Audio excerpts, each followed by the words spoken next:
Halo sahabatku, selamat datang kembali di channel Jeritan Hati. Apa rasanya kalau niat baik kita untuk syukuran, justru dibalas dengan hinaan yang menyakitkan? Dibilang pamer, gubuk. Padahal kita sedang berdiri di istana yang kita bangun sendiri? Kisah kita kali ini akan sangat gregetan. Tentang seorang menantu yang diremehkan habis-habisan, tapi punya rahasia 75 miliar yang siap meledak. Sebelum kita mulai, yuk absen dulu. Jangan lupa tekan tombol like dan subscribe-nya ya. Kalau sudah, coba komen di bawah, nama kamu, asal kota, dan ketik, hadir. Saya mau lihat siapa saja yang sudah siap mendengar jeritan hati Agnes hari ini. Suara denting sendok dan piring mendominasi meja makan malam itu. Keheningan yang tercipta terasa berat, syarat akan ketegangan yang siap meledak kapan saja. Agnes menunduk, mengaduk pelan sup ayam yang mulai mendingin di mangkuknya. Ia sengaja memasak sup ini, makanan favorit Bram, suaminya, dan membawanya ke rumah Buina, ibu mertuanya. Namun sejak awal kedatangannya, tidak ada satu pujian pun yang keluar. Yang ada hanyalah atmosfer dingin yang menusuk tulang. Di hadapannya, Bram duduk dengan gelisah, matanya lebih sering menatap piring daripada menatap istri atau ibunya. Ia seolah tahu badai apa yang akan datang. Dan benar saja, Buina meletakkan sendoknya dengan sedikit hentakan. Suara itu cukup untuk membuat Bram sedikit tersentak. Ibu dengar, tetangga baru kita, Bu Siska itu, baru dibelikan mobil baru lagi sama suaminya. Buina memulai, nadanya datar namun penuh penekanan. Agnes menarik napas dalam hati. Mulai lagi. Ini adalah ritual mingguan setiap kali mereka terpaksa makan malam di rumah ini. Perbandingan. Warnanya merah menyala, mewah sekali. Ibu lihat sendiri tadi pagi waktu mereka mau berangkat. Katanya suaminya Bu Siska baru dapat promosi besar lagi di kantornya. Jadi direktur regional sekarang. Buina berhenti sejenak, mengambil air minum, sebelum matanya melirik tajam ke arah Agnes. Ya, begitulah kalau punya istri yang pintar. Pintar mendukung suami, pintar merawat diri, pintar bersosialisasi. Jadi suaminya juga semangat kerjanya, rezekinya lancar. Hidupnya jelas, masa depannya cerah. Agnes merasakan pipinya memanas. Sindiran itu ditembakkan langsung ke arahnya. Ia tahu persis apa yang Buina maksud dengan istri yang tidak pintar. Bagi Buina, Agnes adalah definisi kegagalan. Seorang istri yang waktunya habis di depan laptop, mengurus sesuatu yang Buina anggap sebagai kerjaan tidak jelas. Agnes melirik Bram, memberi isyarat agar suaminya mengatakan sesuatu. Tapi Bram, seperti biasa, hanya berdeham. Iya, Bu, hebat ya suaminya Bu Siska. Hanya itu yang keluar dari mulut Bram. Pembelaan yang sangat lemah, nyaris seperti persetujuan. Hati Agnes mencelos. Apanya yang hebat? Ya jelas hebat. Istrinya mendukung. Suara Buina sedikit meninggi. Lah kamu, Bram? Kapan kamu mau seperti itu? Ibu ini malu, tahu? Setiap arisan, yang ditanya pasti kerjaan kamu. Kamu masih staf biasa di kantor kecil itu. Istrimu? Sibuk main ketik-ketik di depan komputer. Dapat apa dari situ? Uang receh? Coba kalau Agnes itu seperti istrinya Dodi, anaknya Bu Siska, yang pintar cari muka sama atasan suaminya, pintar bergaul. Ini, boro-boro. Lagi-lagi Agnes harus menelan hinaan itu mentah-mentah. Laptop yang Buina hina sebagai mainan ketik-ketik, itu adalah pusat kendali bisnisnya. Sebuah perusahaan startup teknologi yang ia bangun dari nol, yang baru saja minggu lalu mendapat suntikan dana investasi senilai puluhan miliar dari investor asing. Sebuah perusahaan yang kini mempekerjakan lebih dari 100 karyawan. Agnes sengaja merahasiakan skala kesuksesannya. Bukan karena ia takut pamer, tapi karena ia ingin sebuah ujian. Ia ingin melihat apakah Bram, suaminya, bisa mencintainya apa adanya, dan apakah Buina bisa menghargainya sebagai menantu, bukan karena materi. Tapi malam ini, Agnes sadar, ujian itu gagal total. Bram terlalu lemah untuk keluar dari bayang-bayang ibunya, dan Buina terlalu silau oleh materi untuk melihat nilai dirinya. Bram akhirnya memberanikan diri. Bu, Agnes kan juga kerja. Kerjaannya bagus kok. Bagus apanya? Buina tertawa sinis. Bagus kalau bisa bikin suaminya naik pangkat. Bagus kalau bisa beli rumah mewah. Bagus kalau bisa kasih ibu uang belanja bulanan. Ini apa? Kamu tinggal di kontrakan sempit itu sudah bertahun-tahun tidak pindah-pindah. Apa tidak malu kamu, Bram? Cukup. Agnes merasa ini saatnya. Dia tidak tahan lagi mendengar ocehan ini. Dengan tenang, Agnes meletakkan sendoknya. Ia menatap Buina, lalu beralih ke Bram. Ngomong-ngomong soal rumah, Bu, saya dan Bram berencana pindah minggu depan. Kami sudah dapat rumahnya. Pernyataan itu sukses membuat Buina berhenti mengomel sejenak. Alisnya terangkat, matanya memicing curiga. Pindah? Tumen. Punya uang kalian? Memangnya mampu beli rumah? Cicilan lagi? KPR 20 tahun? Tanyanya beruntun. Bram tampak sedikit gugup. Dia tahu Agnes baru saja menyelesaikan pembelian besar, tapi Bram sendiri tidak tahu persis berapa nilainya. Agnes hanya bilang dia menggunakan tabungannya. Kami sudah lunas kok, Bu, kata Bram pelan. Buina mendengus, tidak percaya. Lunas? Pakai uang dari mana? Uang? Ketik-ketik, istrimu itu. Ia lalu tertawa mengejek, suara tawanya kering dan sangat merendahkan. Oh, Ibu tahu. Paling-paling juga rumah BTN bersubsidi di pinggir kota. Yang di pelosok itu, kan? Yang sering banjir? Agnes tetap tenang, meskipun tangannya di bawah meja sudah terkepal erat. Kami akan adakan syukuran kecil, Bu. Hanya keluarga dekat. Tawa Buina meledak lebih keras. Kali ini dia sampai memegang perutnya. Ya ampun. Syukuran? Kalian ini ada-ada saja. Paling cuma rumah gubuk tipe 45, pakai syukuran segala. Lebay. Norak. Bikin malu keluarga saja. Hati Agnes seakan diremas. Gubuk. Dia menyebut rumah yang bahkan belum dia lihat itu sebagai gubuk. Dia menyebut niat baik syukuran sebagai sesuatu yang lebay dan norak. Agnes menatap lurus ke mata Buina. Kami hanya ingin bersyukur, Bu. Halah, syukur apa? Syukur pamer kemiskinan? Buina mengibaskan tangannya. Tidak usah undang-undang ibu. Ibu tidak akan datang. Malu ibu nanti kalau ketahuan Bu Siska, mertuanya Dodi, kalau ibu datang ke syukuran rumah gubuk. Sudah, lanjutkan makan kalian. Ibu sudah kenyang. Buina bangkit dari kursinya, meninggalkan Agnes dan Bram dalam keheningan yang lebih pekat dari sebelumnya. Agnes menatap suaminya. Bram tidak berani menatap balik. Dia hanya menunduk, melanjutkan makannya seolah tidak terjadi apa-apa. Di dalam hatinya, Agnes mengambil keputusan. Rencana syukuran kecilnya baru saja berubah. Ini bukan lagi hanya soal bersyukur. Ini soal memberi pelajaran. Perjalanan pulang malam itu di dalam mobil terasa 1000 kali lebih lama dari biasanya. Agnes memegang kemudi dengan erat, buku-buku jarinya memutih. Rahangnya mengeras, dan ia tidak mengatakan sepatah kata pun sejak mereka meninggalkan pelataran rumah Buina.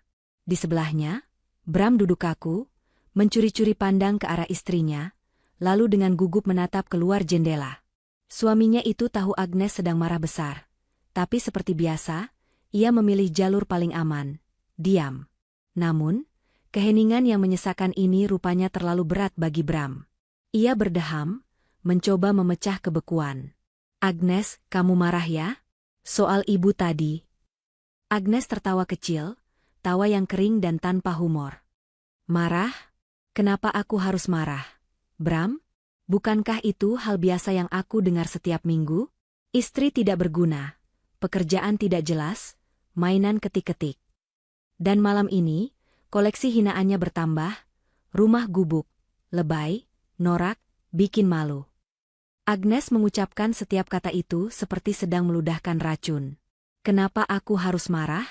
Aku sudah biasa. Lanjutnya, suaranya kini bergetar menahan emosi. Bram semakin salah tingkah. Bukan begitu, Nes. Ibu kan, ya kamu tahu sendiri mulut ibu. Ibu tidak bermaksud begitu. Dia cuma asal bicara. Mendengar pembelaan itu, Agnes langsung menginjak rem sedikit mendadak, membuat tubuh mereka terdorong ke depan. Untung jalanan sedang sepi. Agnes menoleh, menatap suaminya tajam di bawah temaram lampu jalan. Dia tidak bermaksud begitu. Dia membandingkan aku dengan istri tetangga, dia menghina pekerjaanku, dia menyebut rumah yang bahkan belum dia lihat sebagai gubuk, dan kamu bilang dia tidak bermaksud begitu. Suara Agnes meninggi. Yang paling menyakitkan bukan hinaan ibu, Bram. Yang menyakitkan adalah kamu duduk di sana, mendengarkan semua itu, dan kamu diam. Kamu diam seolah kamu setuju dengannya. Rumah gubuk? Kamu tahu persis itu bukan gubuk. Bram, kamu ada di sana saat aku membelinya. Bram menunduk, tidak berani menatap mata istrinya. Aku bingung mau bilang apa. Nanti kalau aku lawan, ibu makin marah. Suasananya jadi tidak enak. Selalu itu alasanmu, bentak Agnes, kini air matanya mulai menggenang. Selamat ya, Bram, kamu berhasil. Kamu lebih takut ibu marah daripada melihat istrimu dihina. Kamu lebih memilih suasana enak daripada harga diri istrimu. Agnes kembali menghadap ke depan, menginjak gas, dan melajukan mobilnya membelah malam. Sisa perjalanan dihabiskan dalam keheningan total, keheningan yang jauh lebih menyakitkan daripada pertengkaran terbuka. Mereka tiba di apartemen kecil mereka, yang oleh Bu Wina selalu disebut kontrakan sempit. Bram segera masuk ke kamar mandi, mungkin untuk menghindari konfrontasi lebih lanjut. Agnes tidak peduli. Ia berjalan ke sudut ruangan, tempat meja kerjanya berada, dan membuka laptopnya. Benda yang oleh Bu Wina disebut mainan ketik-ketik. Layar laptop itu menyala, menerangi wajah Agnes yang masih basah oleh air mata yang dihapusnya kasar. Jarinya dengan cepat membuka sebuah folder yang terproteksi kata sandi. Di dalamnya, tersimpan puluhan foto dan dokumen digital. Di layar itu, terpampang sebuah mansion megah. Bukan sekadar rumah besar, tapi sebuah istana modern. Bangunan 3 lantai dengan arsitektur minimalis kontemporer, didominasi kaca-kaca besar dari lantai ke langit-langit yang memperlihatkan interior mewah. Sebuah kolam renang infinity pool berwarna biru toska terbentang di halaman belakang, menghadap taman privat yang luasnya mungkin setara dengan 5 kali luas apartemen mereka saat ini. Foto-foto interiornya menunjukkan ruang tamu dengan langit-langit setinggi 8 meter, tangga melingkar yang elegan, dapur canggih berstandar chef profesional, dan sebuah garasi bawah tanah yang bisa menampung 6 mobil koleksinya. Ini adalah rumah yang ia beli minggu lalu. Rumah yang ia beli dengan uang tunai, lunas, atas namanya sendiri, Agnesia Damayanti. Agnes membuka satu file PDF. Itu adalah salinan akta jual beli. Matanya terpaku pada satu baris. Harga, 75 miliar rupiah, 75 miliar rupiah. Uang itu adalah hasil kerja kerasnya. Hasil dari mainan ketik-ketik yang ia rintis sejak sebelum menikah dengan Bram, perusahaan teknologi yang kini bernilai triliunan rupiah. Dia teringat hari ketika dia membawa Bram untuk melihat rumah itu, tepat sebelum akad jual beli. Reaksi Bram saat itu bukanlah kebahagiaan. Itu adalah syok, yang kemudian berubah menjadi rasa minder yang kentara. Agnes ini istana, kata Bram tergagap, berdiri kaku di lobi utama rumah itu. Kita mau tinggal di sini? Uangnya? Agnes tersenyum, mencoba menggandeng tangan suaminya. Tabunganku, Bram. Hasil kerjaku selama ini. Aku beli ini untuk kita, untuk masa depan kita, untuk anak-anak kita nanti. Tapi Bram melepaskan gandengan itu pelan. Agnes, 75 miliar? Gajiku sebulan, aku merasa kecil sekali di sini. Saat itulah Agnes sadar, suaminya terintimidasi oleh kesuksesannya. Dan malam ini, rasa minder Bram itulah yang membuatnya diam 1000 bahasa saat ibunya melontarkan hinaan, rumah gubuk. Bram tidak membela, karena jauh di dalam hatinya, ia sendiri merasa tidak pantas memiliki rumah itu. Agnes menutup laptopnya dengan pelan. Kata-kata, gubuk, dan lebay, dari Bu Wina kembali terngiang di telinganya. Rasa sakit hati itu kini telah membeku, berubah menjadi sebuah tekad yang dingin dan tajam. Rencana awalnya untuk syukuran kecil yang hangat dan intim bersama keluarga kandungnya, kini terasa hambar. Tidak. Bu Wina sudah melempar umpan. Agnes akan memakannya, tapi dengan cara yang tidak akan pernah Bu Wina lupakan. Matahari bahkan belum sepenuhnya terbit saat Agnes membuka matanya. Ia tidak tidur nyenyak. Hinaan Bu Wina tadi malam berputar-putar di kepalanya seperti kaset rusak. Gubuk, lebay, norak, bikin malu. Setiap kata terasa seperti sayatan baru. Ia menoleh ke samping. Bram masih tertidur pulas. Napasnya teratur, seolah pertengkaran hebat di mobil dan penghinaan di meja makan ibunya tidak pernah terjadi. Ada sedikit dengkuran pelan, wajahnya tampak damai. Kedamaian yang membuat Agnes muak. Di saat harga dirinya diinjak-injak, suaminya bisa tidur senyenyak ini. Rasa sakit hati yang semalam ia rasakan kini telah mengeras, membeku menjadi sesuatu yang dingin, tajam, dan sangat fokus. Tanpa suara, Agnes menyibakkan selimut. Ia tidak lagi merasa perlu berhati-hati agar tidak membangunkan suaminya. Ia berjalan ke kamar mandi, membasuh wajahnya dengan air dingin, menatap pantulan dirinya di cermin. Mata yang sembab, namun tatapannya lebih tajam dari baja. Cukup, desisnya pada bayangannya sendiri. Cukup jadi menantu baik yang hanya bisa diam. Ia keluar dari kamar mandi dan langsung menuju sudut ruangan, tempat laptop dan tumpukan dokumen kerjanya berada. Benda-benda yang Bu Wina sebut sebagai mainan ketik-ketik. Agnes mulai mencabut kabel-kabelnya satu persatu dengan gerakan metodis. Suara tarikan kabel yang agak kasar akhirnya membangunkan Bram. Ia mengerjap, duduk di ranjang dengan rambut acak-acakan. "Agnes? Kamu ngapain? Pagi buta begini?" Suaranya serak. Agnes tidak menoleh. Ia sedang memasukkan laptopnya ke dalam tas khusus. "Berkemas?" Jawabnya singkat. Bram mengucek matanya, masih belum sepenuhnya sadar. "Berkemas? Mau kemana?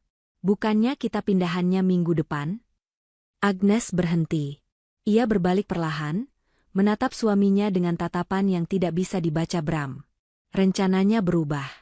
"Kita pindah hari ini. Sekarang." Mata Bram membelalak. "Hari ini? Sekarang? Yang benar saja, Nes. Barang-barang kita? Bagaimana caranya?" "Aku sudah atur," kata Agnes, suaranya datar. "Tim mover profesional akan datang jam 9 pagi. Mereka akan mengurus semuanya. Kamu hanya perlu mengemasi pakaian pribadimu." Bram tergagap. Tapi kan mendadak. Ibu bagaimana? Kita belum bilang lagi." "Bilang apa?" potong Agnes. "Bukankah ibu sudah bilang dia tidak level datang ke gubuk kita? Jadi dia tidak perlu tahu kapan kita pindah, kan?" Nada sinis dalam suara Agnes membuat Bram terdiam. Ia melihat kesungguhan di mata istrinya. Ini bukan lagi Agnes yang biasa ia kenal, yang akan mengalah demi kedamaian. Agnes mengambil ponselnya dan berjalan ke balkon kecil apartemen mereka, meninggalkan Bram yang masih linglung di kamar. Udara pagi terasa sejuk, namun tidak mampu mendinginkan amarah di hatinya. Ia menekan nomor di kontaknya. Panggilan itu tersambung setelah dering ketiga. "Pagi amat, Nes. Tumben banget," sapa suara ceria di seberang. "Itu Rina, kakak kandung Agnes." Agnes tersenyum tipis, senyum yang tidak mencapai matanya. "Pagi, Kak. Sibuk nggak lusa?" "Lusa? Hari Sabtu, kan?" Paling cuma yoga pagi." "Kenapa? Mau ajak aku shopping? Kamu baru dapat bonus dari mainan ketik-ketik MU itu ya?" Rina terkekeh. Ia tahu persis seberapa sukses Agnes, dan selalu menggunakan istilah Bu Wina sebagai lelucon di antara mereka. "Lebih baik dari shopping," jawab Agnes. "Aku mau syukuran rumah baru. Akhirnya aku pindah." Keheningan sejenak. Rina tahu Agnes baru saja membeli properti besar. "Tunggu. Rumah baru? Yang itu? Yang kamu bilang harganya lumayan, itu?" Agnes tahu kakaknya mengerti. "Iya, yang itu. Lusa siang. Aku mau kamu datang." "Pasti. Jelas aku datang. Aku kosongkan jadwal," seru Rina gembira. "Aku bawakan apa? Tumpeng raksasa? Kado apa yang cocok buat rumah?" "Aku tidak butuh kado," potong Agnes cepat, nadanya berubah serius. "Aku butuh bantuanmu." Rina langsung menangkap perubahan nada itu. "Bantuan apa?" Tumben kamu begini? Ada masalah? Agnes menarik napas panjang. Tadi malam aku makan malam di rumah Ibu Ina. Oh, hanya itu respons Rina, tapi Agnes tahu kakaknya mengerti. Ibu Suri berulah lagi. Seperti biasa, kata Agnes getir. Dia menghina aku. Aku bilang aku mau syukuran rumah baru. Dan dia bilang aku lebay, norak. Dia bilang dia tidak level datang, gubuk, baruku. Hening total di seberang telepon. Agnes bisa membayangkan wajah kakaknya yang memerah karena marah. Dia bilang apa? Desis Rina, suaranya berubah tajam. Gubuk? Iya, gubuk, ulang Agnes. Kurang ajar, maki Rina. Dia tidak tahu siapa kamu. Dia tidak tahu dia numpang hidup dari siapa selama ini lewat anaknya. Itulah masalahnya, Kak. Dia tidak tahu. Dan aku rasa, sudah saatnya dia tahu, kata Agnes. Makanya, lusa, aku butuh bantuanmu. Aku mau kamu datang. Pasti. Tapi ada syaratnya, lanjut Agnes. Bawa ponselmu yang kameranya paling bagus. Pastikan baterainya 100% penuh, dan bawa powerbank. Rina terdiam sejenak, lalu terdengar tawa kecil yang licik. Aku mulai mengerti arah pembicaraan ini, Dek. Aku suka. Aku mau kamu rekam semuanya, perintah Agnes. Mulai dari saat kamu masuk gerbang utama kompleks. Rekam jalannya, rekam fasad rumahnya, rekam interiornya, kolam renangnya, semuanya. Ambil foto dan video sebanyak mungkin. Lalu, unggah semuanya ke story WhatsApp MU. Real time. Jangan ditunda.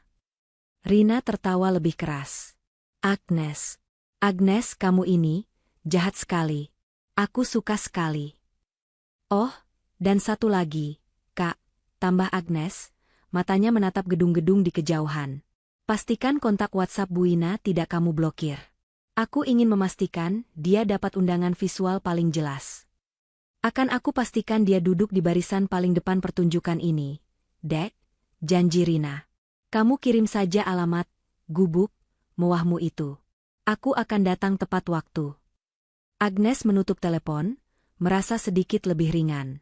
Ia berbalik dan mendapati Bram berdiri di pintu balkon. Wajahnya pucat pasi. Ia jelas mendengar semuanya. Agnes, kamu serius mau melakukan ini? Tanya Bram, suaranya bergetar. Kamu mau sengaja pamer ke ibu lewat Karina? Agnes berjalan melewati suaminya, masuk kembali ke kamar. Pamer? Aku tidak pamer, Bram. Aku hanya mengunggah kebahagiaan. Bukankah itu yang dilakukan orang-orang saat syukuran? Tapi niatmu kan untuk ibu. Untuk membalas? Tuduh Bram. Agnes berhenti berkemas dan menatap suaminya lekat-lekat. Membalas? Tidak. Ini namanya memberi informasi. Ibu bilang rumahku gubuk. Kan? Aku cuma mau meluruskan informasi yang salah. Aku mau menunjukkan pada beliau, seperti apa wujud gubuk yang beliau hina tadi malam. Nes, ini bahaya. Ibu bisa marah besar, kata Bram panik. Ini akan jadi perang besar. Perang? Agnes tersenyum dingin. Perang sudah dimulai sejak lama, Bram. Bedanya, selama ini hanya aku yang jadi korban tembak. Sekarang, aku akan mulai menembak balik. Cepat kemasi pakaianmu. Tim over sebentar lagi tiba di gubuk kita. 2 hari berlalu dalam tempo yang sangat cepat. Tim mover profesional yang disewa Agnes bekerja efisien, memindahkan seluruh isi apartemen kecil mereka ke menshan baru yang terasa begitu kolosal. Bram, selama 2 hari itu, bergerak seperti bayangan. Ia lebih banyak diam, wajahnya pias dan tegang. Ia mengepak barang-barang pribadinya tanpa suara, mengikuti instruksi Agnes tanpa membantah, namun juga tanpa antusiasme. Ia jelas terintimidasi oleh kemegahan rumah baru mereka, dan lebih dari itu, ia ketakutan setengah mati membayangkan reaksi ibunya jika tahu rencana Agnes. Agnes sendiri, sebaliknya, bergerak dengan energi yang dingin dan sangat terfokus. Ia mengatur segalanya, mulai dari penempatan furnitur impor yang baru datang, hingga detail menu untuk syukuran. Rumah seharga 75 miliar itu kini resmi mereka tempati, namun keheningan di antara Agnes dan Bram terasa lebih luas dan dingin daripada lobi utama rumah megah tersebut. Hari Sabtu siang, hari syukuran, akhirnya tiba. Agnes sengaja tidak membuat pesta besar. Ia hanya ingin merayakannya dengan orang-orang yang tulus menyayanginya. Di taman belakang yang sangat luas, di tepi kolam renang infinity pool yang airnya berkilauan biru toska, sebuah tumpeng nasi kuning besar sudah disiapkan. Aroma masakan lezat berpadu dengan wangi bunga-bunga segar yang menghiasi taman. Hanya ada kedua orang tua kandung Agnes, yang menatap putri mereka dengan mata berkaca-kaca penuh haru dan bangga. Ada juga 3 sahabat terdekat Agnes dari perusahaannya. Dan tentu saja, Rina, kakak kandungnya, yang datang paling awal. Saat mobil Rina melewati gerbang keamanan kompleks yang berlapis-lapis dan akhirnya berhenti di depan fasad rumah Agnes yang menjulang megah, Rina keluar dari mobilnya dengan mulut setengah terbuka. Ponsel keluaran terbaru sudah tergenggam erat di tangannya. Baterainya 100% penuh, persis seperti yang diminta Agnes. Nes. Astaga. Rina berbisik. Matanya membelalak tak percaya menatap bangunan kaca dan marmer di hadapannya. Kamu bilang ini rumah? Ini istana? Ini lebih besar dari kantor. Rina menoleh ke Agnes yang menyambutnya di teras. Dan si nenek sihir itu, dia bilang ini, gubuk? Kemarahan di wajah Rina kembali menyala. Teringat cerita Agnes 2 hari lalu. Agnes hanya tersenyum tipis. Selamat datang di gubuk baruku, Kak. Siap menjalankan misi? Rina tertawa, suara tawanya terdengar licik dan penuh semangat. Misi diterima dan akan aku laksanakan dengan kehormatan. Rina langsung menyalakan mode video di ponselnya. Dia tidak bertingkah seperti tamu, dia bertingkah seperti agen rahasia yang sedang mendokumentasikan markas lawan. Oke, guys, ini baru gerbang depannya aja udah kayak mau masuk istana presiden. Rina sengaja berbicara pada videonya, seolah sedang membuat vlog. Unggahan pertama pun meluncur ke story WhatsApp Rina. Sebuah video sinematik yang menunjukkan Rina berjalan di jalan privat kompleks, diakhiri dengan zoom perlahan ke arah rumah Agnes yang megah. Caption singkat, menuju syukuran di rumah baru adek. Jalannya aja muat 4 mobil bersebelahan. Syukuran rumah baru. Bram, yang sedang gugup mengatur gelas minuman di meja taman, melihat notifikasi dari story WhatsApp Rina. Tangannya sedikit gemetar saat membukanya. Wajahnya langsung pucat. Ia melirik Agnes, tapi istrinya sedang sibuk menyapa tamu-tamunya yang lain, pura-pura tidak melihat kegelisahan suaminya. Misi Rina berlanjut. Ia masuk ke dalam rumah. Ya Tuhan. Agnes. Ini langit-langitnya setinggi apa? Aku bisa main bulu tangkis di dalam sini. Serunya, memastikan suaranya terekam jelas. Klik. Foto kedua diunggah. Interior lobi utama yang memperlihatkan tangga melingkar elegan dan chandelier kristal raksasa. Caption, ruang tamunya aja bisa buat akad nikah massal. Gubuk Sultan. Rina tidak memberi jeda. Dia berjalan cepat ke area taman belakang, tempat acara inti berlangsung. Wow, gila. Ini kolam renang apa danau buatan? Klik. Video ketiga. Pemandangan indah infinity pool dengan taman belakang yang terhampar luas dan terawat sempurna. Caption. Katanya sih, gubuk. Tapi kok ada infinity poolnya ya? Bingung. Rumah baru. Bram semakin menunduk, tangannya yang memegang nampan bergetar hebat. Ia tahu persis, ibunya, Bu Ina, adalah salah satu orang yang paling rajin melihat story WhatsApp Rina, karena ibunya selalu ingin tahu dan membanding-bandingkan. Puncaknya tiba. Setelah acara doa dan pemotongan tumpeng selesai, Rina mengambil foto close-up tumpeng nasi kuning itu dengan latar belakang kemewahan rumah dan kolam renang. Lalu, ia sengaja mengambil foto candid Agnes yang sedang tertawa lepas bersama orang tua mereka. Dan sebagai penutup, Rina mengunggah foto yang paling telak. Foto akta rumah yang sengaja diletakkan Agnes di meja pajangan dekat ruang tamu, yang menunjukkan detail properti, meskipun tidak ada harganya, namun kemewahan kertas dan sampulnya sudah jelas. Rina menzoom plakat marmer di depan rumah. Akhirnya, Rina mengetik sebuah caption panjang yang telah ia siapkan khusus. Caption itu berbunyi, "Selamat menempati gubuk barunya ya, Dek Agnes. Syukuran rumah 75 miliar. Alhamdulillah. Yang penting bersyukur, mau gubuk mau istana. Terima kasih doanya semua. Rina menyimpan ponselnya. Ia menghampiri Agnes dan memeluknya. Selesai. Bom sudah ditanam. Sekarang, kita tinggal tunggu ledakannya, bisik Rina di telinga adiknya. Agnes mengangguk pelan, senyum tipis tersungging di bibirnya. Ia melirik Bram. Suaminya itu berdiri kaku di sudut taman, tidak bergerak, ponsel tergenggam erat di tangannya. Wajahnya pucat seperti mayat. Dia pasti sudah melihat unggahan terakhir Rina. Dia tahu ibunya pasti juga sudah melihatnya. Suasana syukuran yang tadinya hangat, kini diliputi lapisan es tipis dari ketegangan yang menunggu. Semua orang, terutama Agnes, Bram, dan Rina, kini sedang menunggu. Menunggu getaran pertama di ponsel mereka. Menunggu dering telepon yang akan menandai dimulainya kepanikan Bu Wina. Di taman belakang Mansion 75 miliar itu, suasana syukuran berlangsung hangat dan penuh tawa. Jauh dari kata lebay atau norak seperti yang dituduhkan Bu Wina. Ini adalah acara yang intim. Ayah Agnes, seorang pria pensiunan yang bijak, baru saja selesai memimpin doa. Beliau menatap putrinya dengan mata berkaca-kaca. Ayah dan ibu tidak pernah meragukanmu, Nes, ujarnya tulus, suaranya sedikit bergetar. Tapi melihat semua ini, melihat kamu bisa membangun istana ini dari jerih payahmu sendiri, ayah sangat bangga. Ibu kandung Agnes mengangguk, mengusap lengan putrinya dengan sayang. Kamu pantas mendapatkan semua ini, Nak.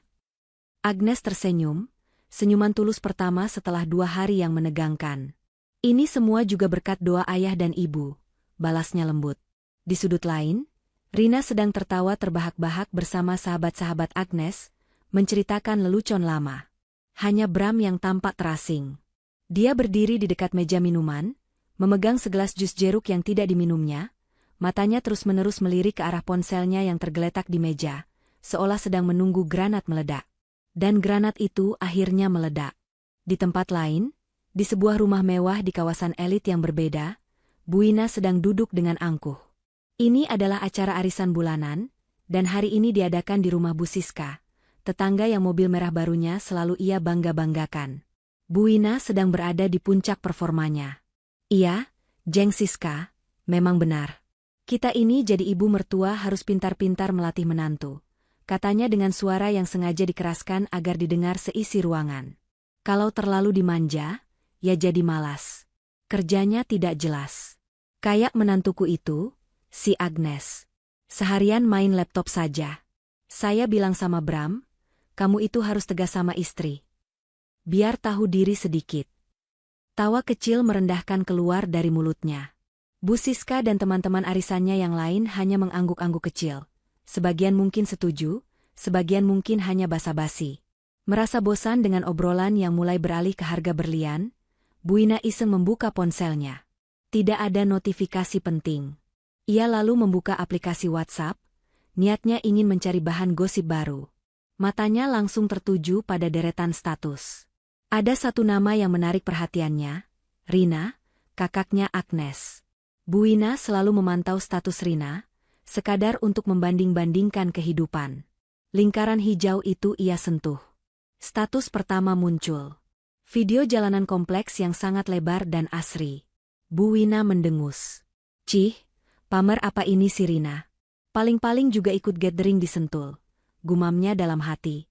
Status berikutnya ia buka. Foto interior lobi yang sangat megah. Langit-langit tinggi, tangga melingkar, chandelier kristal. Alis Bu Wina berkerut. Ini, di mana? Syukuran kok di lobi hotel? Menyewa mereka? Buang-buang uang. Status ketiga. Video pendek yang menyorot pemandangan dari dalam rumah ke arah luar. Sebuah kolam renang infinity pool berwarna biru toska terbentang, berbatasan langsung dengan taman yang sangat luas. Jantung Bu Wina mulai berdebar sedikit lebih cepat. Kolam renang, pikirnya. Di gubuk? Ada perasaan tidak enak mulai menjalar di perutnya. Dan kemudian, ia menyentuh layar untuk status terakhir. Sebuah foto yang diambil dengan sangat jelas. Foto tumpeng besar, dengan latar belakang pemandangan kolam renang tadi, dan Agnes yang sedang tersenyum. Namun bukan foto itu yang membuatnya syok. Itu adalah caption di bawahnya. Ditulis dengan huruf tebal oleh Rina, "Selamat menempati gubuk barunya ya, Dek Agnes. Syukuran rumah 75 miliar. Alhamdulillah." Piar. Gelas es teh leci yang ada di genggaman Buina terlepas dari tangannya yang mendadak lemas. Gelas itu jatuh ke lantai marmer mahal Bu Siska dan pecah berkeping-keping, menyiramkan isinya kemana-mana. Seluruh ruangan arisan mendadak hening. Semua mata tertuju padanya. "Bu Wina." "Astaga," seru Bu Siska, terkejut. "Ya ampun, Bu Wina, Anda tidak apa-apa?" tanya ibu-ibu yang lain.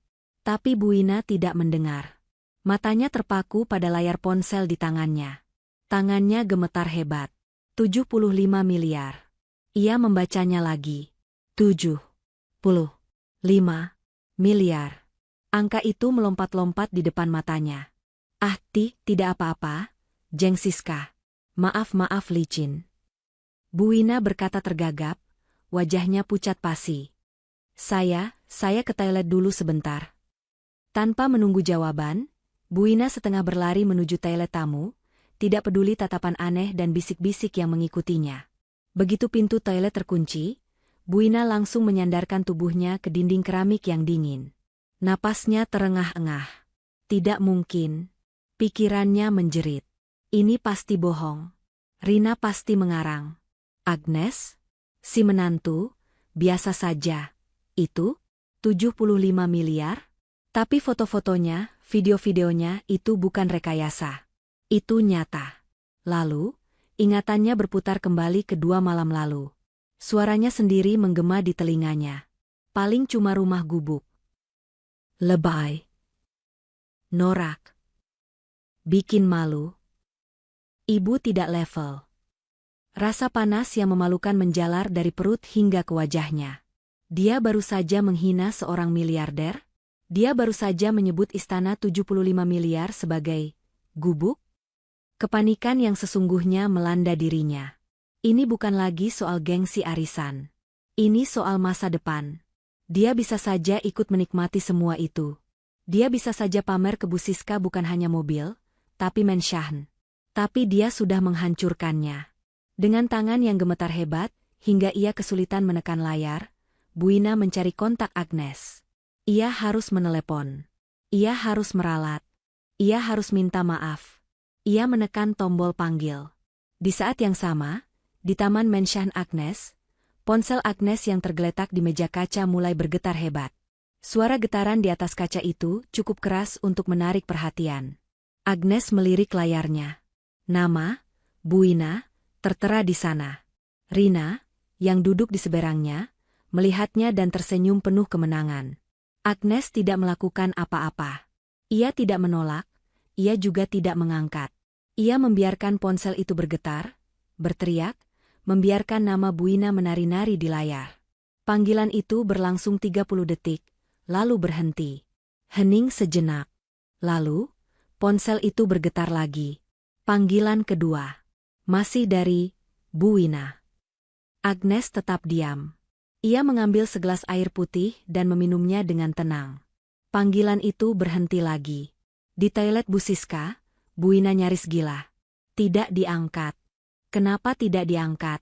Dia sengaja. Dia pasti sengaja. Desisnya panik. Keringat dingin mulai membasahi pelipisnya. Dia tahu Agnes sedang membalasnya. Dengan putus asa, Bu Wina beralih ke target kedua. Anaknya. Bram. Dia segera menekan nomor Bram. Di taman, ponsel Bram di saku celananya bergetar hebat. Jauh lebih hebat dari getaran di meja. Bram nyaris melompat dari kursinya. Semua mata kini tertuju padanya. Dengan gerakan kaku, ia merogoh sakunya. Wajahnya yang sudah pucat kini berubah menjadi seputih kertas saat melihat nama Ibu di layarnya. Matanya langsung melesat ke arah Agnes. Tatapannya memelas. Nes. Bisiknya, memohon. Agnes menoleh padanya. Wajahnya tenang, namun matanya sedingin es. Agnes tidak berkata sepatah kata pun. Ia hanya mengangkat satu alisnya sedikit. Sebuah tantangan bisu. Berani kamu angkat? Bram menelan ludah. Ia terjebak. Di satu sisi, ibunya yang panik dan akan mengamuk. Di sisi lain, istrinya yang kini memegang kendali penuh atas hidup mewah yang baru saja ia cicipi. Bram melihat ke sekelilingnya, kolam renang mewah, taman yang asri, rumah yang lebih besar dari semua impiannya. Lalu ia menatap mata Agnes yang tajam. Keputusan itu dibuat dalam sepersekian detik. Dengan tangan yang lebih gemetar dari tangan ibunya, Bram menekan tombol merah. Dia menolak panggilan ibunya. Bu Wina, di seberang sana, melihat tulisan, "Panggilan ditolak," di layarnya. Kakinya lemas. Dia benar-benar terduduk di atas kloset yang tertutup. Pintu kemewahan itu kini resmi tertutup di depan wajahnya. Di dalam toilet mewah Bu Siska, Bu Wina mematung. Tulisan, "Panggilan ditolak," di layar ponselnya terasa lebih menampar daripada tatapan sinis Bu Siska saat gelasnya pecah. Bram, anak kandungnya, anak semata wayangnya yang selalu ia bela, kini berani menolak panggilannya. Ini bukan sekadar ditolak. Ini penghinaan. Ini pemberontakan. Gemetar di tangannya kini menjalar ke seluruh tubuhnya. Napasnya memburu. Tidak mungkin. Desisnya, suaranya serak. Ia mencoba menelepon Agnes lagi. Panggilan itu bahkan tidak lagi berdering. Langsung dialihkan ke pesan suara. Diblokir. Pikirannya menjerit. Agnes si menantu tidak tahu diri itu berani memblokirku. Kepanikan berganti menjadi kemarahan membabi buta. Dia beralih ke Bram lagi. Lalu ditolak lagi. Bu Wina menggigil. Dia tidak bisa menerima ini. Dengan jari-jari yang kaku dan gemetaran, ia membuka aplikasi WhatsApp. Dia harus mengirim pesan. Dia harus menuntut penjelasan. Jari-jarinya yang gemuk menekan layar dengan kasar, penuh salah ketik. Bram, kenapa kamu tolak telepon ibu? Angkat telepon ibu sekarang juga. Ibu tidak pernah mengajari kamu kurang ajar seperti ini sama orang tua. Pesan terkirim. Centang 2 abu-abu. Delivered. Tapi tidak biru. Bram tidak membacanya. Dia beralih ke chat Agnes. Agnes, buka blokir ibu. Kamu sengaja kan pamer? Kamu mau menghina ibu? Ibu minta maaf soal gubuk. Ibu cuma bercanda. Jangan berlebihan kamu. Kalian di mana? Beri ibu alamatnya sekarang. Sama. Centang 2 abu-abu. Delivered. Tidak dibaca. Bu Wina merasa seperti tercekik. Udara di toilet mewah itu mendadak terasa pengap. Dia harus keluar dari sini. Dia tidak tahan lagi menahan malu. Dia membasuh wajahnya dengan air, mencoba merapikan riasannya yang sedikit luntur karena keringat dingin. Dia membuka pintu toilet. Suara tawa dan obrolan arisan langsung menyambutnya, terdengar seperti ejekan massal di telinganya. Bu Siska dan beberapa ibu-ibu lain menatapnya dengan pandangan ingin tahu, bercampur kasihan yang dibuat-buat. Sudah baikan, Jeng Wina? Tanya Bu Siska, nadanya manis namun matanya menusuk. Bu Wina tidak sanggup lagi berpura-pura. Maaf, Jeng Siska. Ibu-ibu semua, katanya, suaranya dibuat selemah mungkin. Kepala saya mendadak pusing sekali. Sepertinya, vertigo saya kumat. Saya harus pamit dulu. Maaf sekali sudah merepotkan, Jeng Siska. Nanti saya ganti gelasnya. Tanpa menunggu jawaban panjang, Bu Wina meraih tasnya dan bergegas keluar dari rumah mewah itu. Dia tidak peduli lagi pada tatapan heran atau bisik-bisik di belakangnya. Dia berlari kecil menuju mobilnya. Tangannya masih gemetar hebat saat mencari kunci di dalam tas. Dia harus pulang. Dia harus memikirkan cara. Dia harus menemukan alamat, gubuk, 75 miliar itu.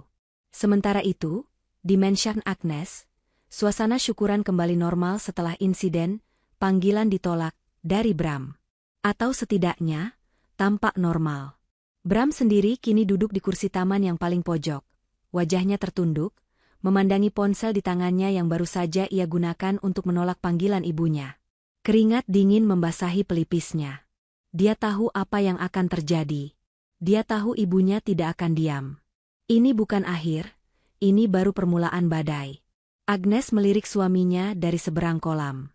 Ada sedikit rasa kasihan, tapi rasa itu langsung terhapus oleh ingatan akan hinaan Bu Wina dan sikap diam Bram malam itu.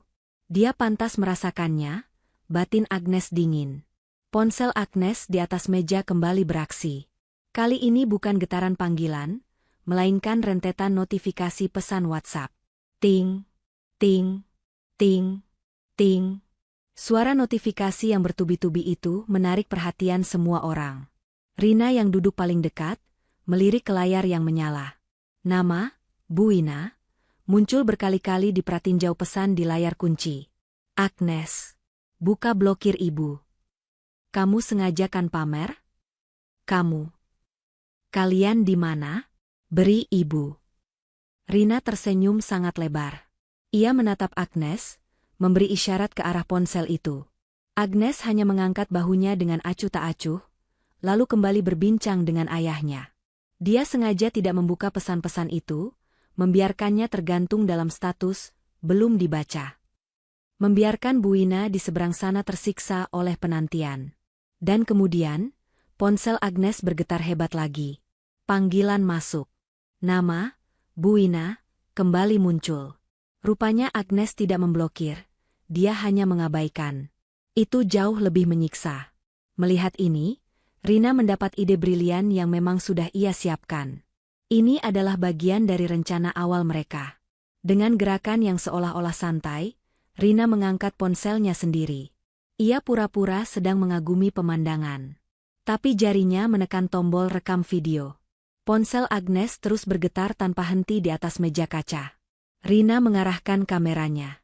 Ia merekam dengan jelas momen itu, ponsel mewah Agnes yang bergetar hebat, menampilkan nama, Bu Ina, yang memanggil. Sementara di latar belakang terdengar suara tawar yang Rina dan sahabat-sahabat Agnes yang sedang bersulang jus. Agnes melihat kakaknya sedang merekam. Dia tidak menghentikannya. Dia hanya tersenyum tipis ke arah kamera, senyuman seorang pemenang. Panggilan itu akhirnya mati dengan sendirinya. Rina langsung menghentikan rekaman. Konten emas. Dek, bisiknya pada Agnes. Agnes mengangguk kecil. Rina segera membuka editor story WhatsApp-nya. Dia mengunggah video berdurasi 15 detik itu. Video yang menunjukkan panggilan Bu Ina sengaja diabaikan di tengah pesta syukuran yang meriah. Tak lupa, Rina menambahkan caption yang sudah ia pikirkan matang-matang. Sebuah caption yang akan menjadi bensin di atas api yang sudah berkobar. Panik ya, Bu? Ditelepon berkali-kali, tapi adik saya lagi sibuk syukuran di gubuknya. Dan terunggah. Bu Ina sedang dalam perjalanan pulang. Dia menyetir mobilnya dengan ugal-ugalan, air matanya sudah mengering, menyisakan kemarahan yang membara. Dia baru saja akan membanting setir masuk ke jalan tol saat ponselnya berbunyi ding. Notifikasi story WhatsApp baru. Dari Rina. Tangannya yang gemetar buru-buru meraih ponsel. Dia membukanya di tengah laju mobil yang kencang. Video itu terputar. Dia melihatnya. Dia melihat ponsel Agnes. Dia melihat namanya sendiri di layar itu. Dia mendengar tawa. Mereka menertawakannya.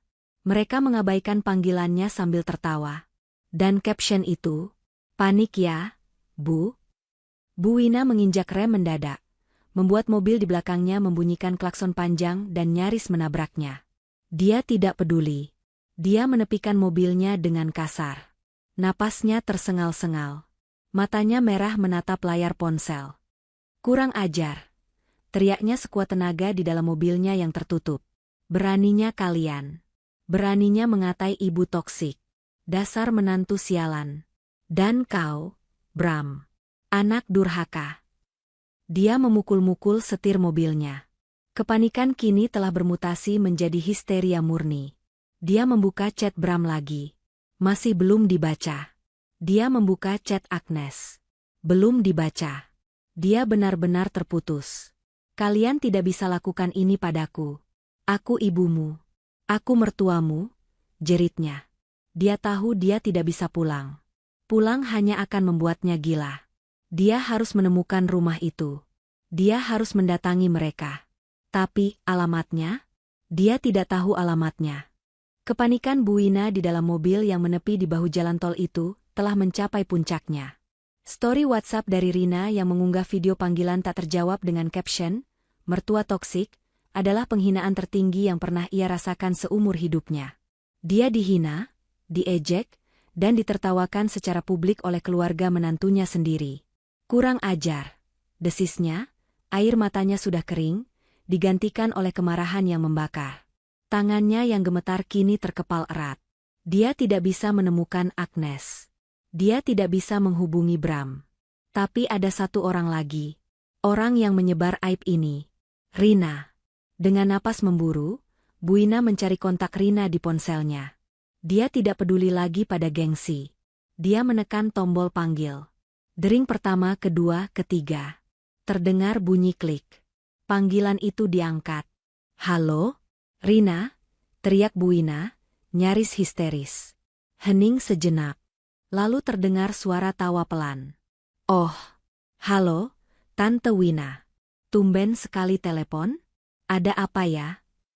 Suara Rina terdengar sangat santai, sangat meremehkan. "Kamu?" bentak Buina. "Kamu sengaja ya? Kamu sengaja pamer rumah adikmu itu untuk menghina saya. Hah? Hapus story WhatsApp kamu sekarang juga. Kamu tidak sopan sama orang tua." Tawa Rina terdengar lagi, kali ini lebih jelas. "Menghina? Saya kan cuma mengunggah kebahagiaan adik saya, Tante. Salahnya di mana? Bukannya Tante sendiri yang bilang rumahnya gubuk? Saya cuma meluruskan, Tante. Biar teman-teman arisan Tante juga tahu, gubuknya Agnes itu seperti apa. Biar Tante tidak salah informasi." "Kamu?" Buina kehabisan kata-kata. "Di mana alamatnya? Beri saya alamatnya sekarang. Saya mau bicara sama Agnes dan Bram." "Wah, maaf, Tante." Suara Rina berubah menjadi dingin. "Agnes lagi sibuk syukuran. Dia tidak mau diganggu sama orang yang pikirannya negatif. Tante kan bilang sendiri tidak level datang ke syukuran, lebay. Jadi, ya sudah, Tante nikmati saja arisannya di rumah Bu Siska." "Rina, jangan kurang ajar kamu ya. Saya ini mertuanya Agnes." Mertua yang bilang rumah anaknya gubuk? Mertua yang bilang menantunya lebay dan norak?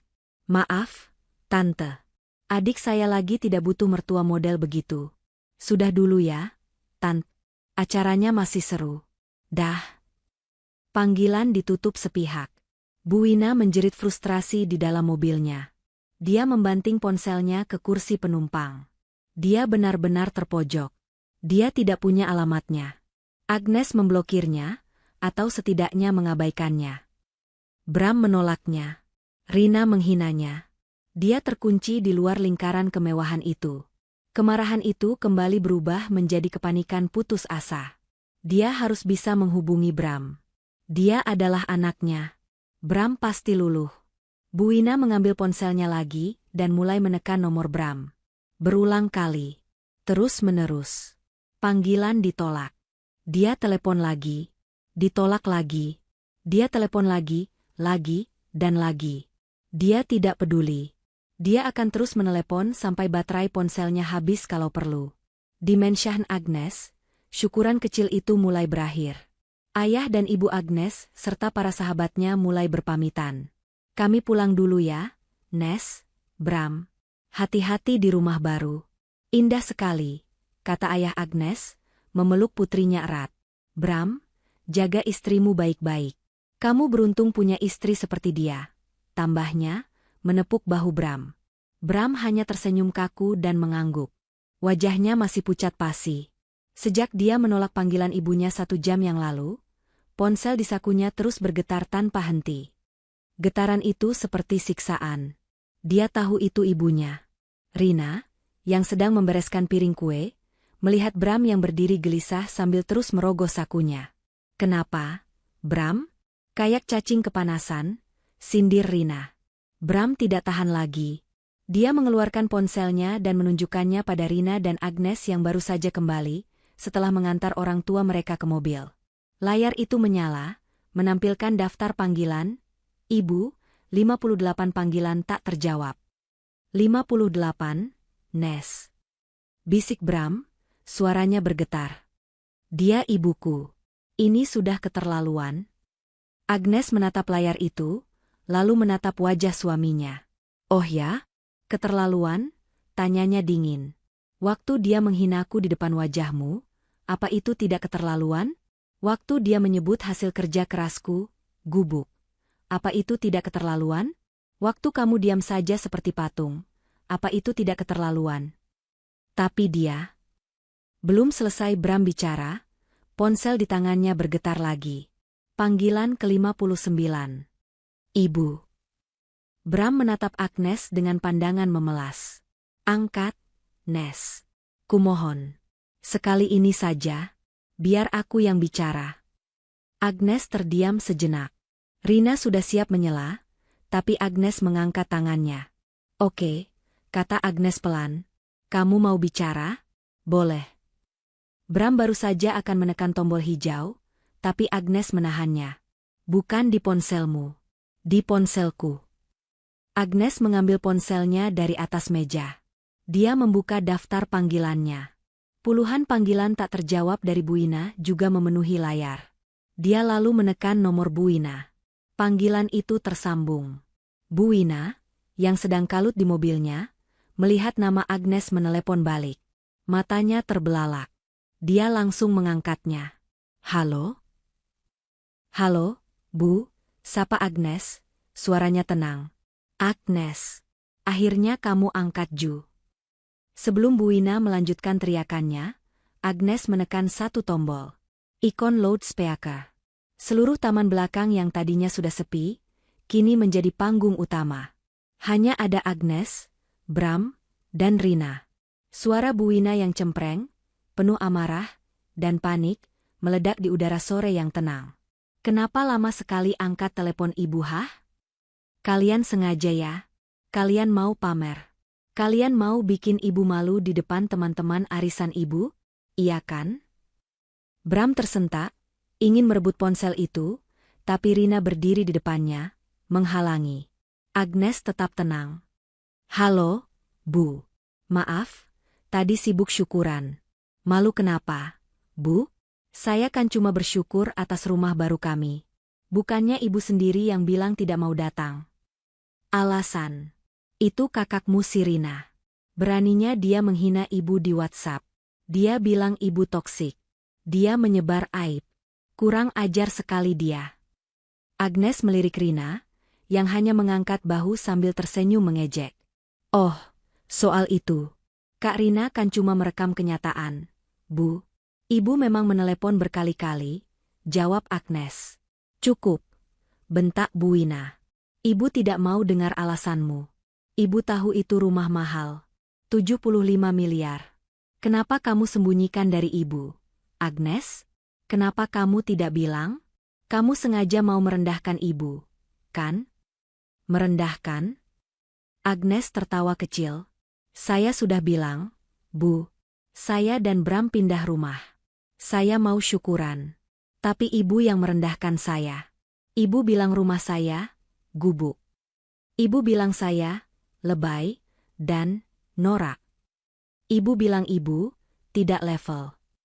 Jadi, saya pikir Ibu memang tidak tertarik. Suara Bu Ina tercekat. Dia terpojok. Ibu kan cuma bercanda. Kamu jadi menantu sensitif sekali. Baperan, masa mertua bercanda begitu saja dimasukkan ke hati. Bercanda? Suara Agnes kini berubah dingin. Menghina hasil kerja keras orang itu bercanda. Bu? Meremehkan niat baik orang untuk bersyukur itu bercanda? Sudah cukup. Teriak Bu Ina lagi, kini nadanya berubah menuntut. Ibu tidak mau tahu. Cepat, kirim alamatnya sekarang. Ibu mau ke sana. Ibu mau lihat rumah itu. Keheningan melanda taman. Bram menatap Agnes dengan cemas. Rina tersenyum sinis, menunggu jawaban adiknya. Hening. Suara cengkerik di taman mewah yang mulai temaram itu terdengar lebih nyaring dari napas Bram yang tertahan. Tuntutan Bu Ina, kirim alamatnya sekarang. Ibu mau ke sana. Menggantung di udara, syarat akan arogansi yang kini bercampur putus asa. Bram menatap Agnes. Matanya membesar, bibirnya bergerak tanpa suara, mengisyaratkan, kumohon, turuti saja. Di sampingnya, Rina justru melipat tangan di dada. Bibirnya menyunggingkan senyum sinis paling lebar yang pernah Agnes lihat. Rina sedang menikmati pertunjukan. Agnes membiarkan keheningan itu berlangsung beberapa detik, membiarkan Bu Wina di seberang sana tersiksa oleh penantian. Akhirnya, Agnes tertawa kecil. Tawa yang sangat pelan, kering, dan dingin, yang membuat bulu kuduk Bram meremang. "Mau kesini?" ulang Agnes, suaranya terdengar geli, seolah baru saja mendengar lelucon yang sangat buruk. "Mau lihat gubuk saya, Bu?" Di seberang sana, Bu Wina tercekat. Dia tidak menyangka akan ditanya balik. Dia mengharapkan permintaan maaf, atau setidaknya sambutan ketakutan. Apa maksudmu?" Suara Bu Wina terdengar bingung, bercampur marah. "Ya jelas ibu mau ke sana. Ibu ini mertuamu. Ibu mau lihat rumah Bram, anak ibu. Ibu berhak." "Oh, ibu salah," potong Agnes cepat, nadanya setajam silet. "Ibu salah besar. Ini bukan rumah Bram. Ini rumah saya.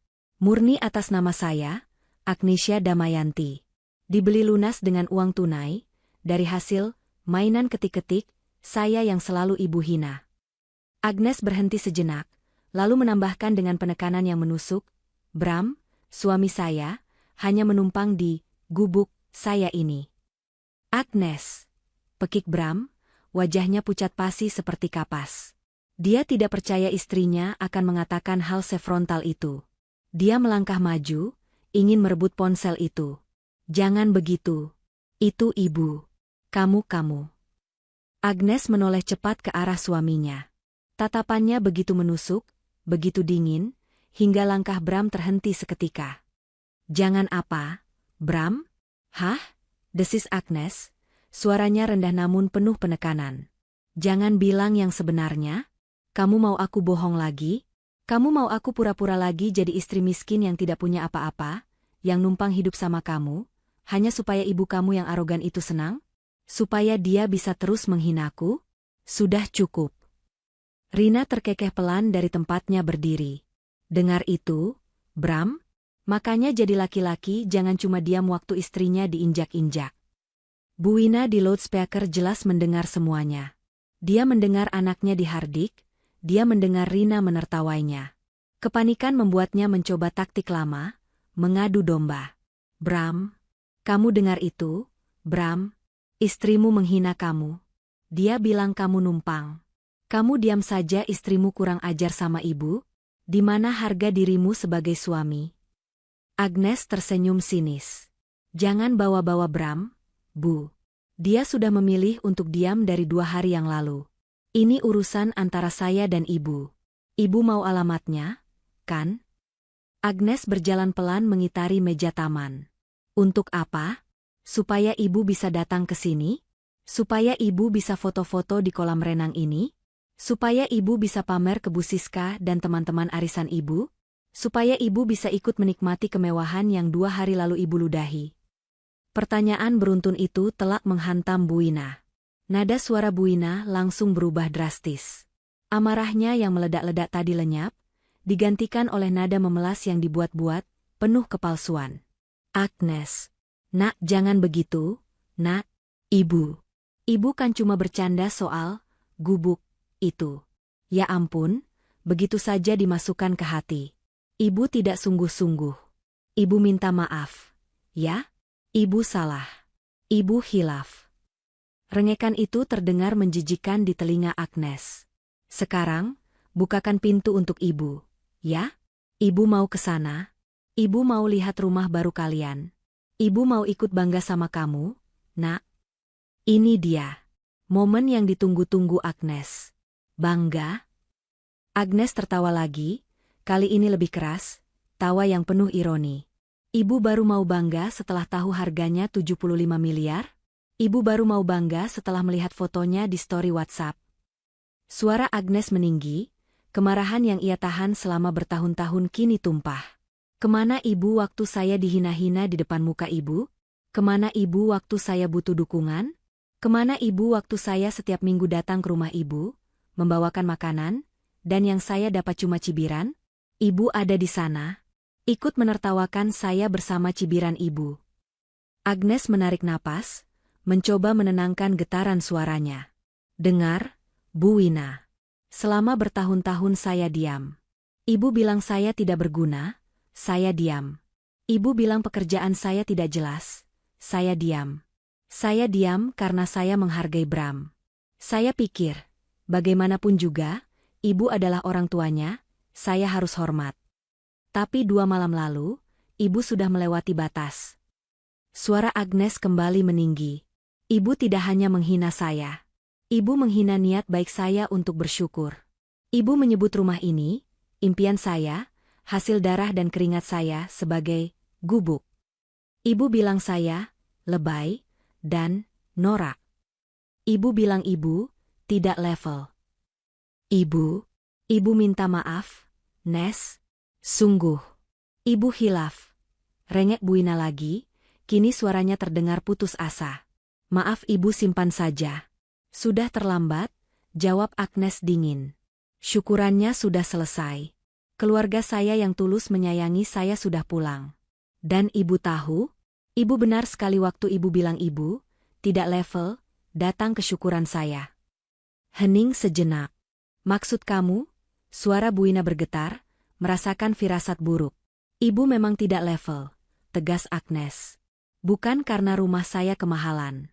Bukan karena gubuk saya 75 miliar. Tapi karena mentalitas ibu yang tidak level. Hati ibu yang tidak level.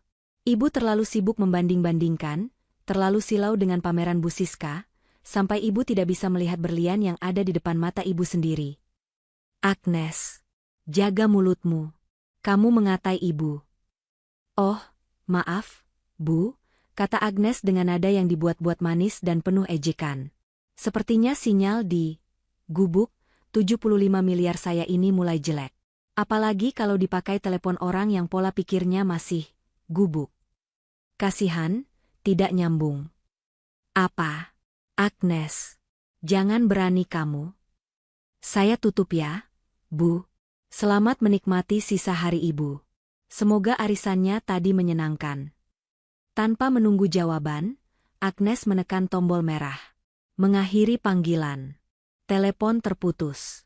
Suara klik dari ponsel Agnes terdengar memekakan telinga di keheningan taman yang mulai temaram. Hening. Bram mematung, menatap istrinya dengan ngeri. Rina di sampingnya justru tersenyum puas, seolah baru saja menyaksikan akhir sebuah film yang sangat memuaskan. Di seberang sana, di bahu jalan tol, Bu Ina menatap layar ponselnya yang kini gelap. Panggilan diakhiri. Dia mendengarnya. Dia mendengar semuanya. Sinyal di gubuk 75 miliar. Pola pikir gubuk. Selamat menikmati hari ibu. Itu bukan sekadar penolakan. Itu adalah eksekusi. Sebuah pernyataan perang yang baru saja dimenangkan secara telak oleh Agnes. Kemarahan yang tadi membara di dada Bu Ina mendadak padam. Lenyap, digantikan oleh sesuatu yang hampa dan dingin. Kekalahan. Dia kalah. Bukan hanya kalah debat, dia kalah segalanya. Dia kehilangan akses. Dia kehilangan muka. Dia kehilangan kendali atas anaknya.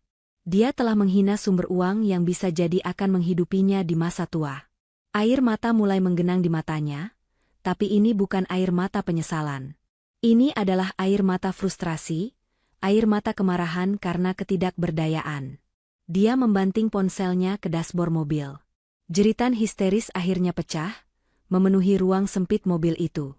Kembali ke Taman Mansion. Rina adalah yang pertama memecah keheningan. Dia bertepuk tangan, pelan, sarkastik. Bravo, Dek. Bravo, katanya, nadanya penuh kekaguman yang licik. Itu adalah pidato penutupan terbaik yang pernah aku dengar seumur hidupku. Kamu resmi jadi ratu di gubuk ini. Tepuk tangan Rina menyadarkan Bram dari kelumpuhannya. Wajahnya yang pucat kini memerah padam, bukan karena marah pada ibunya, tapi karena panik dan malu pada istrinya.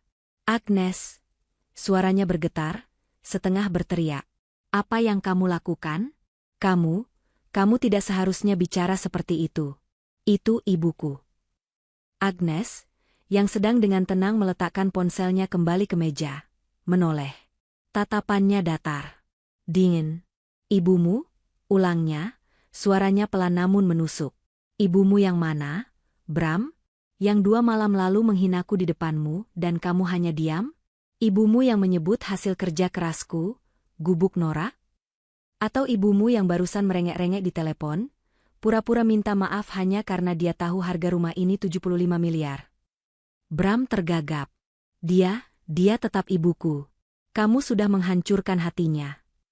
Agnes tertawa. Kali ini tawa yang benar-benar lepas, tawa getir yang menertawakan absurditas ucapan suaminya. Aku menghancurkan hatinya? Aku? Agnes melangkah maju, mendekati Bram. Untuk pertama kalinya, Bram mundur selangkah, terintimidasi. Aku tanya kamu, Bram. Selama bertahun-tahun kita menikah, dia menghinaku. Dia bilang aku tidak bisa mengurus suami. Dia bilang pekerjaanku tidak jelas. Dia bilang aku mandul karena kita belum punya anak. Dia membandingkan aku dengan semua istri tetangga. Di mana kamu saat itu semua terjadi? Kamu ada di sana. Kamu duduk diam. Kamu tidak pernah sekalipun bilang, Bu, cukup. Jangan hina istri saya. Suara Agnes meninggi, setiap kata adalah tamparan bagi Bram. Kamu diam karena kamu pengecut. Bram, kamu takut sama ibumu. Kamu lebih memilih kedamaian palsu daripada menjaga harga diri istrimu. Kamu membiarkan aku diinjak-injak di rumahnya, dan kamu membiarkan dia menghinaku di rumahku sendiri lewat telepon. Jadi jangan pernah bicara padaku soal menghancurkan hati. Aku terjepit. Nes? Bela Bram, suaranya kini terdengar memelas. Aku tidak tahu harus bagaimana. Di satu sisi ibuku, di sisi lain kamu. Dan kamu selalu memilih dia, potong Agnes tajam. Setiap kali kamu memilih diam, kamu memilih dia. Kamu membiarkan dia menang. Kamu membiarkan dia merasa benar.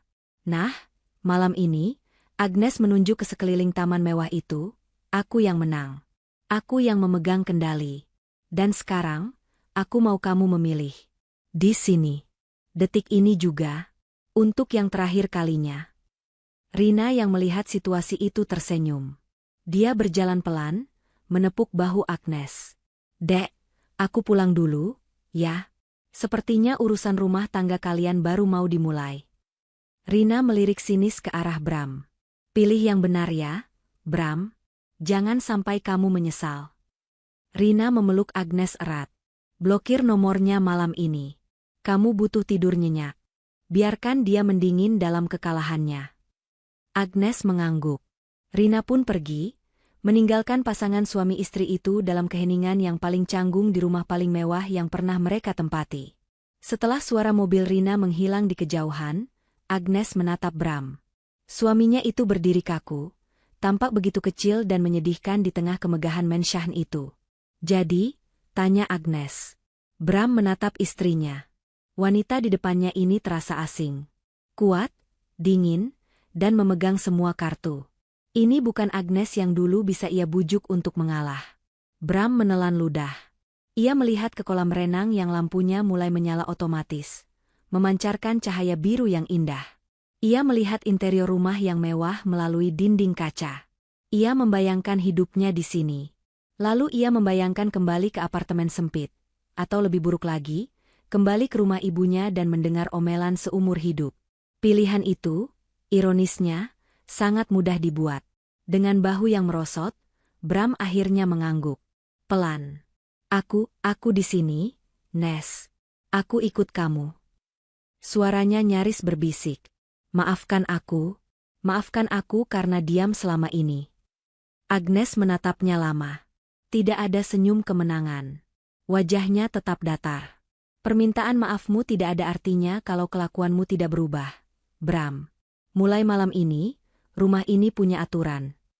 Bram mengangguk cepat. Apa? Apa aturannya? 1, kata Agnes. Ibumu tidak diizinkan menginjakan kaki di kompleks perumahan ini, apalagi di rumah ini, sampai aku yang bilang boleh. Sampai dia bisa datang padaku dan minta maaf dengan tulus. Bukan karena uang 75 miliar ini, tapi karena hinaannya. Bram menelan ludah. Berat, tapi dia mengangguk. Baik. 2, lanjut Agnes. Urusanmu dengan ibumu, kamu yang selesaikan. Aku tidak mau lagi mendengar rengekannya, teror teleponnya, atau drama hidupnya. Kamu yang tangani. Kalau kamu gagal, dan dia menggangguku lagi, aku anggap kamu gagal sebagai suami. Mata Bram membesar. Ini ultimatum yang berat. Tapi dia melihat keseriusan di mata Agnes. Dia tidak punya pilihan. Baik, Nes. Aku akan coba. Bagus, kata Agnes singkat. Dia tidak memeluk Bram. Dia tidak memberinya penguatan. Dia berbalik, berjalan menuju pintu kaca besar yang menuju ke kamar utama mereka. Aku mau mandi air hangat. Aku lelah sekali. Tolong jangan ganggu aku malam ini. Pintu itu tertutup pelan. Klik. Meninggalkan Bram sendirian di taman yang luas dan dingin. Dia akhirnya sadar. Dia memang tinggal di mansion 75 miliar. Tapi mulai malam ini, dia bukan lagi raja di rumahnya. Dia hanya menumpang di istana ratu. Malam itu adalah malam terpanjang yang pernah Bram rasakan. Di kamar utama yang besarnya setara dengan seluruh luas apartemen lama mereka, keheningan terasa memekakan. Agnes benar-benar mandi air hangat sangat lama, lalu keluar dengan jubah mandi sutra, rambutnya terbungkus handuk. Dia tidak melirik Bram sedikitpun, yang duduk canggung di tepi ranjang king size mereka.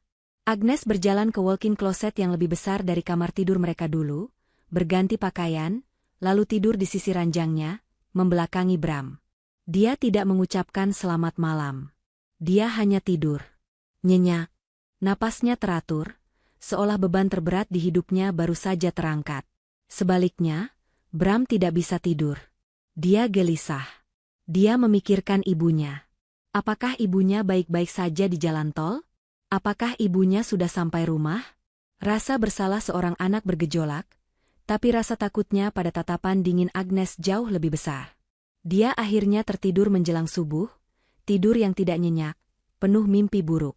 Paginya, Agnes bangun lebih dulu. Sinar matahari pagi menembus dinding kaca raksasa, menerangi ruangan itu dengan cahaya keemasan.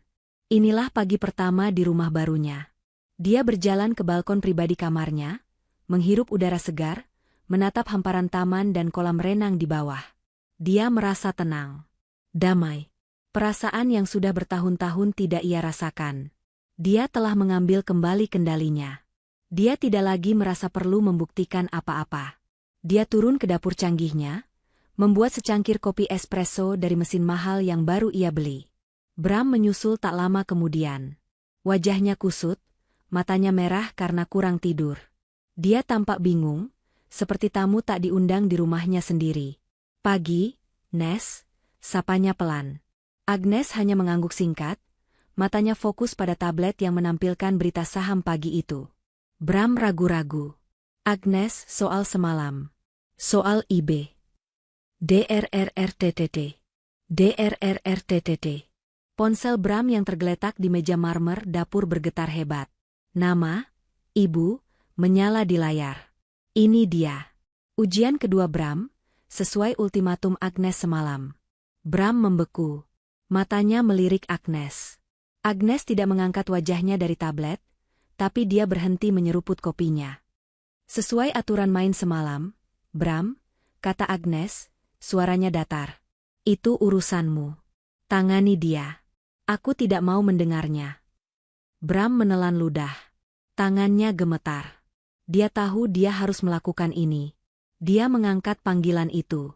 Halo, Bu, katanya, mencoba terdengar tegas, namun suaranya bergetar. Belum sedetik, suara jeritan histeris Buina meledak dari AirPage ponsel Bram. Bram, anak durhaka kamu. Beraninya kamu membiarkan istri sialanmu itu menghina ibu.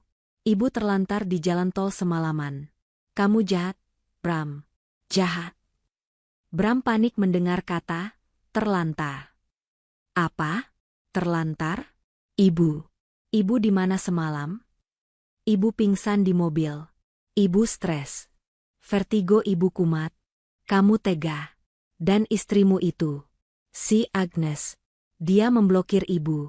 Dia memblokir ibu, Bram. Bu tenang dulu, Bu, kata Bram, suaranya kini memelas. Rasa bersalah menggerogotinya. Agnes, dia cuma emosi. Ibu kan? Agnes mendengar perubahan nada suara Bram. Dia melihat suaminya mulai goyah. Suaminya mulai termakan drama ibunya. Agnes meletakkan tabletnya dengan pelan, namun suaranya cukup keras untuk membuat Bram tersentak. Agnes berdiri. "Kamu gagal," katanya singkat. "Apa, Nes?" Bram tampak bingung. Agnes berjalan menghampiri Bram, lalu tanpa basa-basi, dia mengambil alih ponsel itu dari tangan suaminya. Bram terlalu kaget untuk melawan. "Halo, Bu Ina," sapa Agnes, suaranya tenang dan dingin. Di seberang sana, Bu Ina terdiam sepersekian detik, kaget karena panggilannya beralih. "Kamu, berikan teleponnya ke anakku. Ini urusan ibu dan anak." "Sudah bukan lagi," jawab Agnes. "Mulai detik ini, semua urusan ibu yang menyangkut rumah ini adalah urusan saya." Agnes menatap Bram. "Berikan ponselmu." "Nes, jangan." "Berikan." Perintah Agnes mutlak. Bram yang sudah kehilangan seluruh wibawanya, menyerahkan ponselnya. Di depan mata Bram, Agnes membuka pengaturan kontak di ponsel suaminya. Dia mencari nama, Ibu. "Bu Ina, dengar baik-baik," kata Agnes ke ponselnya sendiri yang masih terhubung. "Ibu bilang syukuran saya lebay? Ibu bilang saya norak? Sekarang saya akan tunjukkan arti lebay yang sesungguhnya." Di ponsel Bram, Agnes menekan tombol blokir kontak ini. Dan blokir. Apa yang kamu lakukan?" desis Bu Ina, firasatnya sangat buruk. Agnes lalu mengambil ponselnya sendiri. "Saya membebaskan suami saya dari drama ibu. Dan saya membebaskan diri saya." Agnes membuka kontaknya sendiri, mencari nama Bu Ina. Dan menekan blokir kontak. Klik. Di seberang sana, Bu Ina mendengar bunyi tut-tut-tut. Panggilan terputus. Dengan panik, dia mencoba menelepon Agnes lagi. "Nomor yang Anda tuju sedang tidak dapat menerima panggilan." Diblokir. Jantungnya berdebar. Dia mencoba menelepon Bram. "Nomor yang Anda tuju sedang tidak dapat menerima panggilan." Dia juga diblokir oleh Bram. Atau lebih tepatnya, oleh Agnes menggunakan ponsel Bram. Tidak aaak. Bu Ina menjerit di rumahnya. Dia mencoba menelepon lewat WhatsApp.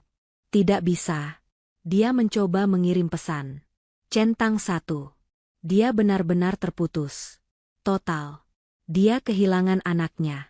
Dia kehilangan akses ke Menshan 75 miliar itu selamanya.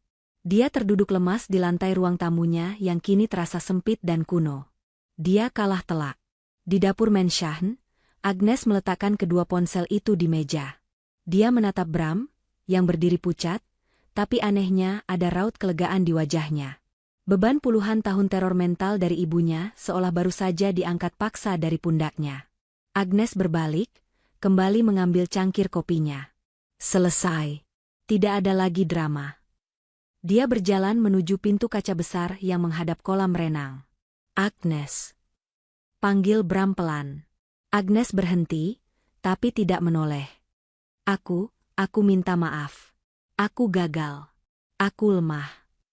Agnes terdiam sejenak. "Aku tahu," katanya. "Mulai sekarang, belajarlah untuk berdiri di atas kakimu sendiri. Bukan di belakang bayangan ibumu, dan bukan juga di belakangku." Dia melangkah keluar, duduk di kursi santai tepi kolam. Dia membuka laptopnya, mainan ketik-ketiknya, dan mulai bekerja. Sinar matahari pagi menerpa wajahnya. Dia akhirnya tenang. Dia akhirnya damai.